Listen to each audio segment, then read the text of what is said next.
Di sini bincang besar sekali soal bagaimana pendapatan rakyat. Saya sendiri, saya lagi miskin, saya menderita. Tolong pikir saya lagi. Tanam saya apa punya?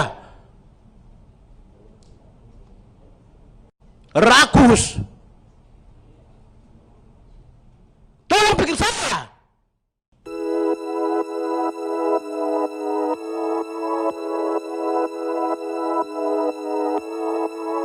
Terima kasih Tuhan Yesus.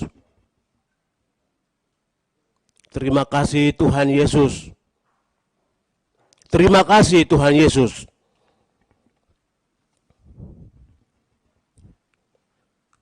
Yang saya hormati pimpinan, rekan-rekan Komisi 7, serta Bapak Papua, Bapak saya, orang-orang tua saya dari Papua yang hadir, terima kasih anak jemput di Komisi 7. Terima kasih Bapak telah datang. Yang saya hormati Dirjen Minerba, Men ID, serta rombongan semua yang hadir. Baik, di sini orang tua jika mau keluar usaha atau berperang, itu pastinya dipastikan dulu keadaan rumahnya aman. Lalu bicara soal yang besar-besar. Karena di rumah punya keluarga, istri, anak-anak, keluarga besar, di rumah itu pasti ada. Aman, lalu orang tua pastinya keluar untuk berpikir yang besar. Kerja untuk keluarga. Kerja tetapi rumah belum aman, nantinya pikiran. Pikiran adalah awal fokus kompas hidup kita.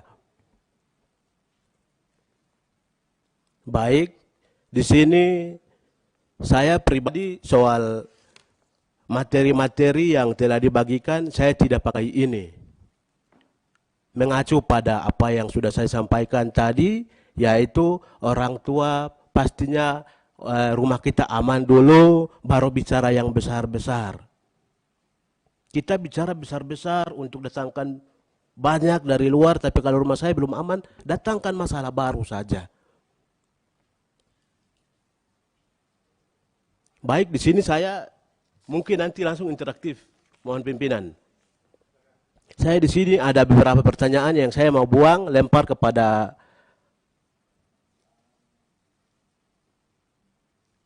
Dirjen Minerba serta Min ID dan Bapak dari Papua yang hadir. Di sini ada beberapa pertanyaan mungkin di luar dari materi yang sedang kita bahaskah, ataukah mungkin di dalamnya, itu nanti sesuaikan saja. Tapi di sini yang saya meminta langsung interaktif.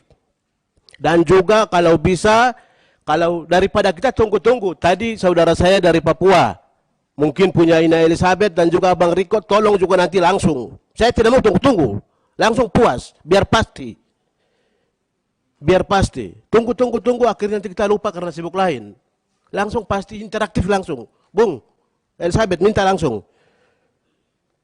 Yang pertama di sini mungkin beberapa saat lalu saya sempat berikan pertanyaan, buah pertanyaan kepada Min ID untuk soal tambang di mana-mana itu bicaranya untuk pendapatan dengan hak ulayat yang punya. Soal pemerintah tahunya cuma pajak. Saya minta maaf, mungkin luar daripada undang-undang atau aturan yang dibuat negara. Tetapi saya sudah cukup lama menderita. Saya malas. Saya punya barang yang besar-besar, punya yang miliar banyak. Tapi saya sendiri nyatanya, data Indonesia, data dunia, berulang kali saya sampaikan bahwa Papua adalah yang termiskin.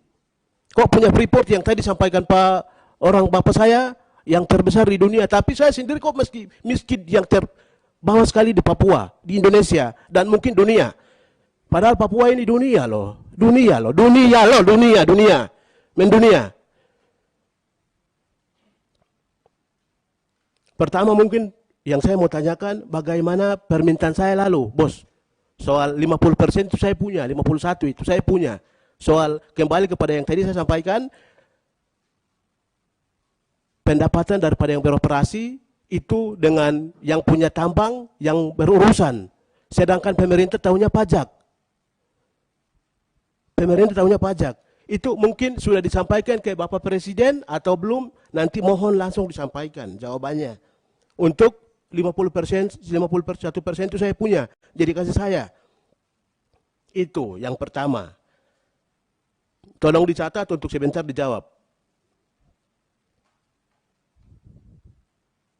Yang berikut, limbah. Tolong diperhatikan. Soal limbah ini juga tolong diperhatikan. Saya hidup di atas tanah saya. Saya mau tanah saya subur. Menyangkut tadi sudah disampaikan oleh saudari saya, Ina Elizabeth dan juga Bung Riko, smelter 1 di Papua itu harus. Smelter 1 di Papua itu harus. Smelter 1 di Papua itu harus. Terima kasih, Pak Instruksi Ardian. pimpinan sebelum ke Pemda. Martin, silakan Pak. Iya, baik. Di sini tadi dari Dirjen SDM untuk Bokwabu, maksudnya tolong dilihat dulu daerah apa aman atau tidak. Jangan sampai kita korban seperti yang sekarang Freeport. Iya. Maksudnya di sini saya bicara soal rasa, Pak. Saya Papua, saya bisa rasa keadaan saya di sana, begitu, Pak. Jadi kita jangan dari negara sini semau kita buat, sedangkan yang di bawah rakyat menderita. Kalau kita mau bebas begitu, bunuh saja rakyat. Bunuh saja biar kita bebas dari rakyat. Perlu kita catat, negara ada karena rakyat. Tanpa rakyat, negara tidak bisa ada. Itu menyangkut yang Blok Wabu tadi. Lihat dulu negara aman. Nah, itu. Terus kedua yang menyangkut apa yang sedang kita bincangkan. Kita bincang yang besar-besar, tapi saya juga tolong diperhatikan, tolong dipikirkan negara. Bagaimana nasib rakyat. Itu juga penting. Kami pikir saja yang perut kita, sedangkan yang di bawah rasakan pusing kita. Tolong sekali-kali lihat pikir saya rakyat. Untuk nasib rakyat bagaimana perlu juga kita bincangkan baik-baik di sini. Jangan cuma kita pentingkan pikir negara. Ya negara memang untuk lihat rakyat, tapi nyatanya tidak ada. Di sini kita bincang besar sekali soal bagaimana pendapatan rakyat. Saya sendiri, saya lagi miskin. Saya menderita. Tolong pikir saya lagi. Tanam saya Papua punya. Rakus. Tolong pikir saya. Pikir saya punya barang. Tunggu. Sebentar, Pak Martin. Pikir juga saya rakyat. Bagaimana di bawah dia bisa rasa apa? Kenyang tidak? Begitu. Jangan pikir yang besar-besar. Sedangkan saya pusing. Bicara apa semua ini? Saya begini, makanya saya mau merdeka. Saya minta saya merdeka itu karena begini. Saya manusia yang dipikirkan. Tidak lihat saya manusianya, sedangkan kalian pikir yang... Tolong, pikirkan saya rakyat juga. Bicara banyak, bicara besar begini, coba bicara yang begini soal rakyat bagaimana, begitu. Indonesia merdeka, saya belum merasa merdeka itu. Baik, saya kembalikan pimpinan, maaf. Terima kasih Pak Martin.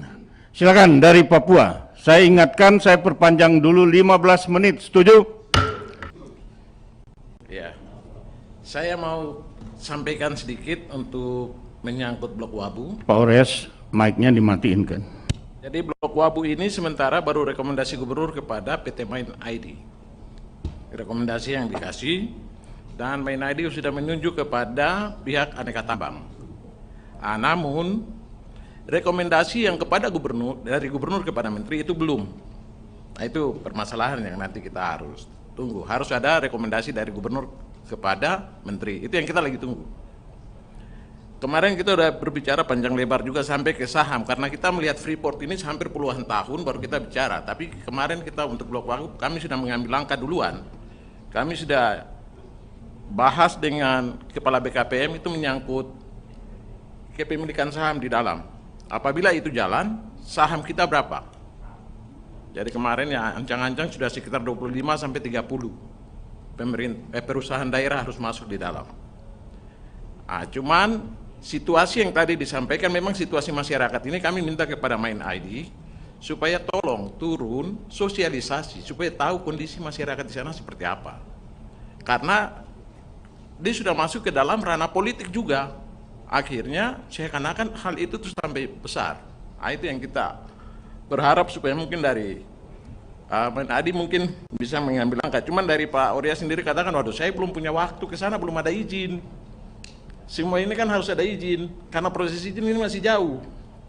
Jadi belum ada apa-apa yang terjadi di sana. Tapi kami pemerintah sudah mengambil langkah lebih.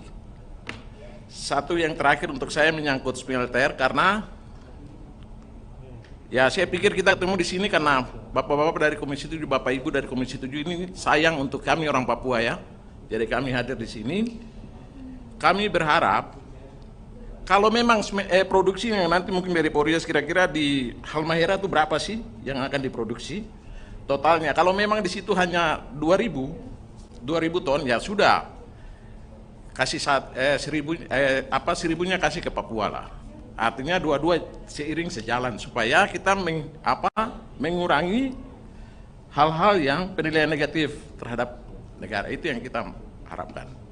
Saya pikir begitu Pak. Makasih. Masih ada lagi dari, silakan Pak. Izin pimpinan, pertama saya mungkin dari perspektif yang agak sedikit berbeda, tapi saya juga sependapat dan terima kasih untuk Komisi 7 DPR RI yang memfasilitasi pertemuan, apalagi kalau kita bicara terkait smelter. Yang kedua, saya pikir dari awal kita diskusi, kita selalu memperhitungkan angka-angka, untung dan rugi. Lalu kami di Papua bertanya, kenapa kami juga ada di sini begitu? Kalau membangun Papua itu mau bikin jalan, mau bikin apa, selalu dihitung angka-angka, untung dan rugi. Kenapa tidak dilihat dari perspektif yang lain, Papua bagian dari NKRI? Ini penting Pak, bukan soal rupiah, bukan soal angka-angka bagi Papua dan kenapa Otsus itu hadir. Mungkin saya pikir pada kesempatan yang baik ini, kita sama-sama mempelajari dengan baik-baik TAP MPR di tahun 99 dan tahun 2000, kenapa Papua diberikan Otsus itu. Jadi dari perspektif yang berbeda, mestinya kita tidak selamanya bicara angka untuk Papua. Itu penting sekali. Kalau kita bicara angka untuk Papua, maka hampir sebagian besar pembangunan di Papua akan menghitung rugi. Karena ya memang investasi sana besar, medannya luar biasa beratnya, menanam modal seperti itu dapat dipastikan. Jangankan mengharap uang kembali, yang ada saja pasti rugi. Kalau itu membangun Papua dengan cara pemahaman seperti itu. Karena itu saya berpikir ya jangan lihat Papua dari konsep untung dan rugi. Oh bangun di Halmahera lebih untung ketimbang bangun di Papua. Atau sebaliknya bangun di Gresik lebih untung. Janganlah bangun Papua model begitu. Tidak akan kita menyelesaikan masalah Papua. Apapun judulnya, berapa kali pun kita kumpul di gedung yang terhormat ini, tidak akan pernah selesai Papua. Buatlah Papua menjadi rumah di dalam NKRI ini. Yang kedua, soal berkaitan dengan masyarakat adat, kami sudah berulang kali bertemu dengan masyarakat adat yang berkaitan dengan persetujuan kita, persetujuan induk 12 Januari 2018. Dan pada bagian itu memang di situ secara nyata di pasal 2.2 itu disebutkan bahwa termasuk 7% dimiliki oleh Pemda Kabupaten Mimika, termasuk di dalamnya hak-hak masyarakat adat dan hak-hak masyarakat yang terkena dampak permanen. Dan karena itu telah dibicarakan, hanya saja mungkin saja masyarakat dengan Pemda Mimika belum mendapat jalan yang terbaik, sehingga tetap diupayakan untuk penyelesaiannya. Saya kira dari sisi BUMD kita itu berkaitan dengan pelaksanaan pasal 2.2 persetujuan induk kita. Sehingga saya pikir dalam waktu yang tidak terlalu lama, dalam bulan depan mungkin akta notaris terkait dengan PT Papua Divestasi dapat terselesaikan. Demikian pimpinan, terima kasih. Setuju Pak. Jangan hanya melihat